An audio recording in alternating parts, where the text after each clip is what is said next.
पढ़े वही जो परीक्षा में पूछे। जी हाँ, नमस्कार, स्वागत है आपका हमारे चैनल बिहार ज्ञान चक्षु में। प्रधान शिक्षक एवं प्रधानाध्यापक परीक्षा हेतु यह 15वीं सीरीज है। आप हमारे साथ शुरू से अंत तक बने रहें।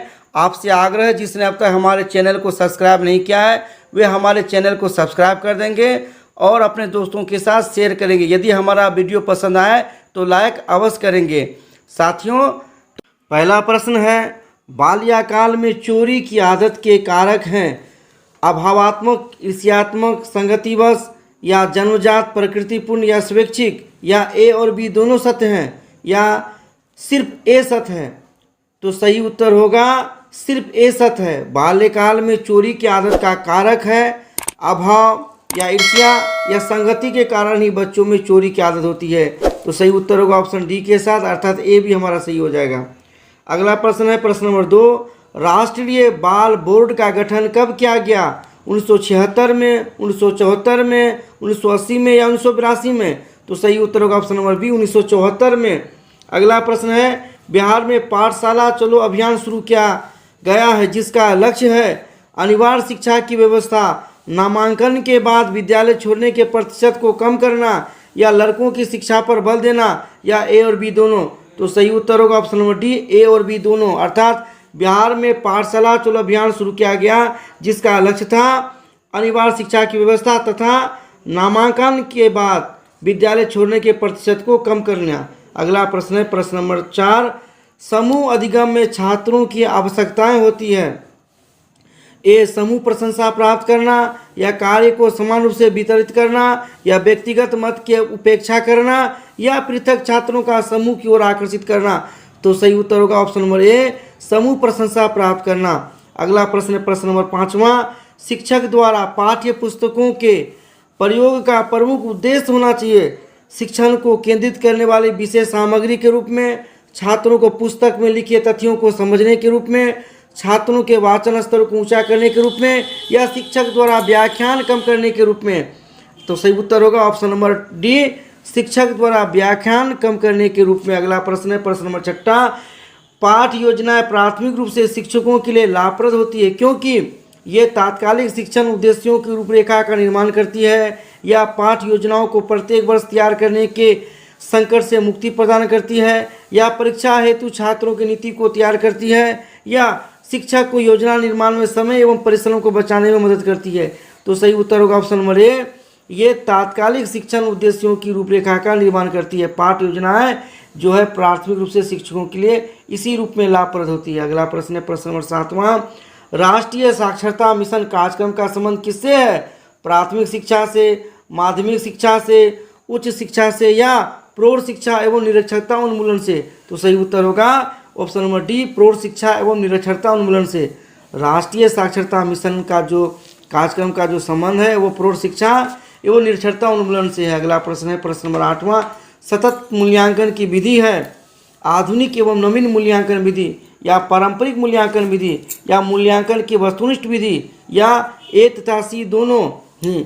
तो सही उत्तर होगा ऑप्शन नंबर डी, अर्थात सतत मूल्यांकन की जो विधि है वो आधुनिक है एवं नवीन मूल्यांकन विधि है, साथ ही साथ पारंपरिक, साथ ही साथ मूल्यांकन की वस्तुनिष्ठ विधि है। ए और सी ये दोनों सही है ऑप्शन नंबर डी के साथ। अगला प्रश्न, अच्छे शिक्षण में क्या क्या विशेषताएं होनी चाहिए?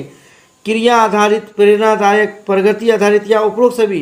तो सही उत्तर होगा उपरोक्त सभी। अच्छे शिक्षण में क्रिया आधारित, प्रेरणादायक एवं प्रगति आधारित होनी चाहिए। तो हमारा उत्तर गया ऑप्शन नंबर डी के साथ। अगला प्रश्न है, पाठ योजना का निर्माण किस लिए किया जाता है? पाठ पढ़ने हेतु, पाठ को छोटा करके पढ़ने हेतु, उपरोक्त दोनों कार्यों हेतु, या उपरोक्त में से कोई नहीं? तो सही उत्तर होगा ऑप्शन नंबर बी, पाठ को छोटा करके पढ़ने हेतु। अर्थात पाठ योजना का निर्माण जो है पाठ को छोटा करके पढ़ने के लिए किया जाता है। अगला प्रश्न है 11वां प्रश्न, आजकल शिक्षा में प्रचलित प्रवृत्ति यह है कि बालकों की विकास वृद्धि का मूल्यांकन उनके व्यवहार के माध्यम से किया जाए, छात्रों पर किसी भी प्रकार का नियंत्रण लागू नहीं किया जाए, छात्रों पर अधिक प्रभावी अनुशासन नियम लागू किया जाए, या छात्रों के पाठ्यक्रम को सुदृढ़ किया जाए? तो सही उत्तर होगा ऑप्शन नंबर ए, बालकों की विकास वृद्धि का मूल्यांकन उनके व्यवहार के माध्यम से किया जाए। अगला प्रश्न है प्रश्न नंबर 12वां, उत्तम पाठ योजनाएं होती है जिन्हें शिक्षक प्रतिवर्ष तैयार करते हैं। विभाग के लिए संपूर्ण शिक्षकों द्वारा तैयार किया जाता है, या शिक्षक छात्र के परस्पर सहयोग द्वारा तैयार किया जाता है, या छात्र समितियों द्वारा तैयार किया जाता है, तो उत्तम जो पाठ्य योजना होती है वे होगा शिक्षक छात्र के परस्पर सहयोग द्वारा तैयार किया जाता है। Option number C. अगला प्रश्न है, बालकों की खेलकूद संबंधी रुचि जिसमें ऊर्जा अधिक व्यय होती है का अधिकतम विकास होता है प्राथमिक बाल्यावस्था में, पूर्व किशोरावस्था में, प्रारंभिक किशोरावस्था में, या अंतिम किशोरावस्था में? तो सही उत्तर होगा ऑप्शन नंबर बी, पूर्व किशोरावस्था में। बालकों का जो खेल कूद संबंधी जो रुचि होता है उसमें ज़्यादा समय वो खर्च करता है पूर्व किशोरावस्था में।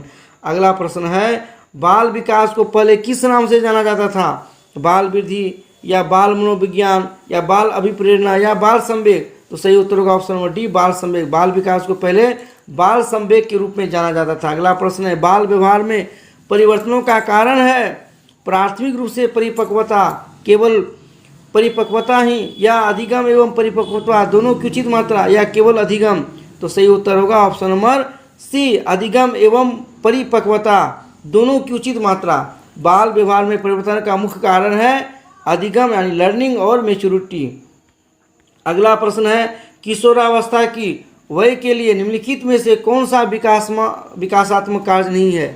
छात्रों द्वारा व्यक्तिगत दर्शन का निर्माण करना, छात्रों द्वारा सामाजिक दक्षता का विकास करना, प्रौढ़ व्यक्तियों के नियंत्रण से मुक्ति, या प्रौढ़ नियंत्रण से मुक्त संवेगात्मक स्वच्छंदता की प्राप्ति? तो सही उत्तर होगा ऑप्शन नंबर बी, छात्रों द्वारा सामाजिक दक्षता का विकास करना।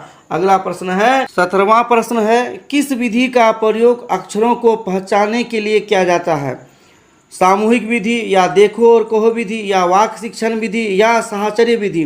तो सही उत्तर होगा ऑप्शन नंबर डी, साहचर्य विधि। अगला प्रश्न है, वो कौन सी आयु है जबकि एक किशोर बालक प्रौढ़ के समान लंबाई प्राप्त कर लेता है? लड़कों के लिए 16 वर्ष तथा लड़कियों के लिए 14 वर्ष, या लड़कियों के लिए 14 वर्ष तथा लड़कों के लिए 16 वर्ष, या लड़कियों के लिए 16 वर्ष तथा लड़कों के लिए 18 वर्ष, या लड़कों के लिए 18 वर्ष तथा लड़कियों के लिए 16 वर्ष? तो सही उत्तर होगा ऑप्शन नंबर सी, लड़कियों के लिए 16 वर्ष तथा लड़कों के लिए 18 वर्ष।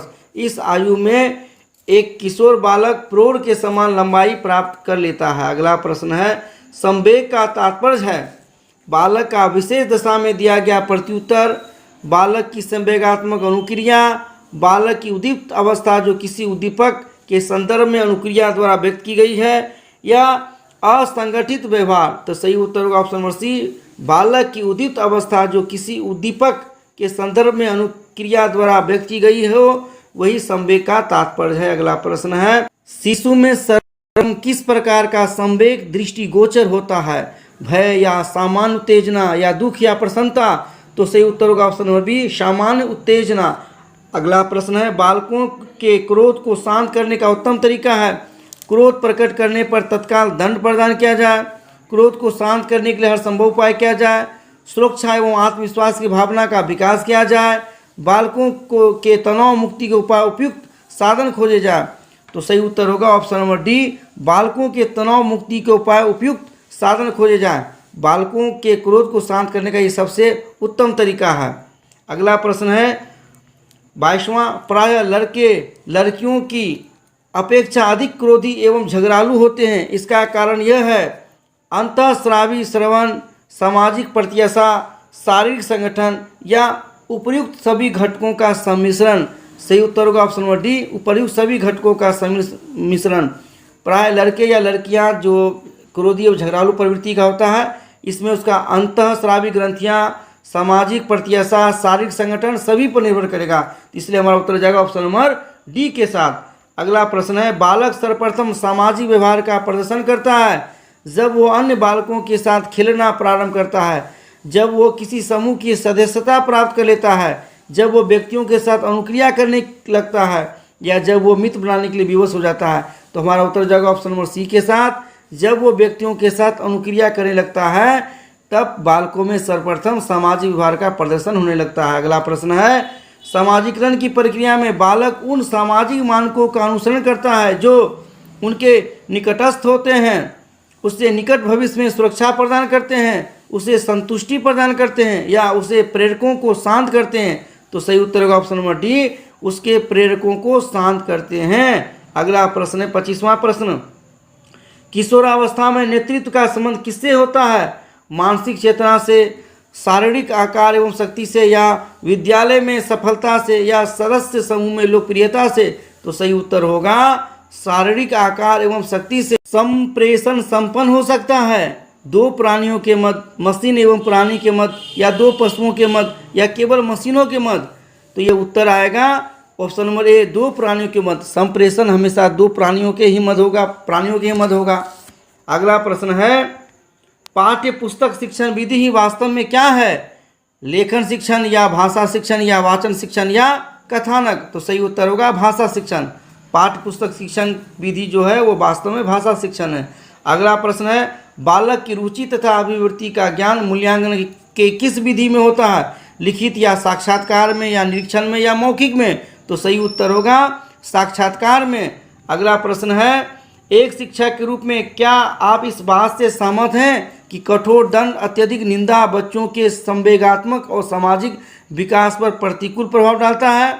ऑप्शन है नहीं, निश्चित रूप से कुछ नहीं कहा जा सकता, या हाँ, या ये कथन भ्रामक है। तो हमारे विचार से सही उत्तर होगा हाँ, ऑप्शन नंबर सी। एक शिक्षक के रूप में हम जो है कठोर दंड, अत्यधिक निंदा, कठोर दंड जो है वो बच्चों में सुधारात्मक प्रक्रिया नहीं है, इसकी हम निंदा करते हैं। इसके समाज संवेगात्मक और सामाजिक विकास पर प्रतिकूल प्रभाव डालता है। अगला प्रश्न है, एक सफल शिक्षक वो है जो अपने छात्रों को कठोर अनुशासन में रखता है, या अपने छात्रों के साथ आत्मीयता पूर्ण एवं स्नेहपूर्ण व्यवहार करता है, या अपने छात्रों के सम्मुख अनुशासित, संयमित, संवेदनशील और नियंत्रित व्यवहार का आदर्श प्रस्तुत करता है, या बी और सी दोनों सही है? तो सही उत्तर होगा ऑप्शन नंबर डी कि जो है बी और सी दोनों, अर्थात एक सफल शिक्षक वो है जो अपने छात्रों के साथ आत्मीयता एवं स्नेहपूर्ण व्यवहार करता है, अपने छात्रों के सम्मुख अनुशासित, संयमित, संवेदनशील और नियंत्रित व्यवहार का आदर्श प्रस्तुत करता है। बीपीएससी द्वारा आयोजित प्रधान शिक्षक या प्रधानाध्यापक शिक्षक की परीक्षा उत्तीर्ण हेतु हमारे चैनल के साथ बने रहे। अगर जिसने अब तक हमारे चैनल को सब्सक्राइब नहीं किया है उनसे आग्रह हमारे चैनल को सब्सक्राइब कर दें। यदि हमारा वीडियो पसंद आए तो लाइक कर दें, और आग्रह है कि अपने दोस्तों के साथ इन्हें शेयर करेंगे। जय बिहार, जय शिक्षक, जय बिहार ज्ञान चक्षु, जय हिंद, धन्यवाद।